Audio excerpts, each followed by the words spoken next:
Picking up a newspaper in the east coast of Canada in 2014, as well as watching the 6 o'clock news, is something that takes an iron constitution. That is, if you're looking for positive news stories about our future. Numerous stories about young people heading out west, which is Toronto, to find work, are littered throughout our media and don't really paint a rosy picture going forward. Not only do our recent graduates and current high school students hear this from their own news and media sources, but they also hear it from their parents and friends as well. There just isn't any jobs here. And if they want to have a sustainable future, they need to start looking elsewhere. What frustrates me the most about this is the fact that everyone believes it. And it's a commonly held belief that permeates every kitchen table conversation throughout the Maritimes. This constant belittling of any job prospects and future growth in our traditional industries can really get a person down. But this doesn't have to be the case, and this doesn't have to be our future. All we have to do is just look up, pull our heads out of the sand, and see that there is a burgeoning tech sector in this region, and it doesn't plan on going anywhere anytime soon. Stories like Radian 6 and Q1 Labs shouldn't be ignored. New startups are being created every month. The growth is so alarming, a recent business columnist from the Telegraph Journal wrote a piece about the need for an accelerator program to start being more selective and provide larger subsidies for more solid and robust ideas with the potential for real sustainable growth and change in our region. These companies are currently knocking and banging on the door of both the K-12 and post-secondary institutions, begging them to take notice and help facilitate this new conversation.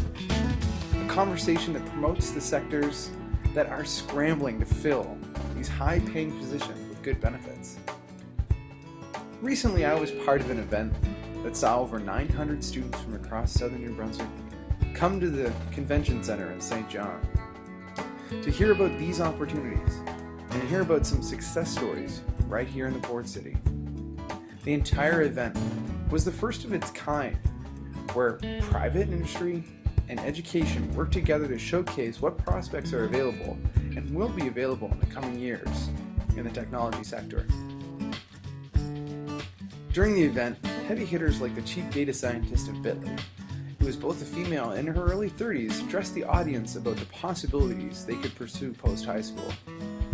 I can distinctly remember looking around the room, seeing students watch in awe, as speaker after speaker got up to paint a new picture for their home province.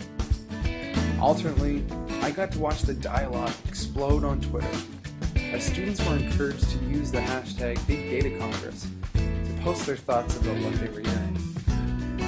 My job was to take in the highlights and post the key points using the previously mentioned hashtag. As I was doing this, I saw a flood of tweets from current and past students that I've taught. It was the first time I felt encouraged about this region since I started as an educator. Students throughout the room posting positive notes about their future in the city.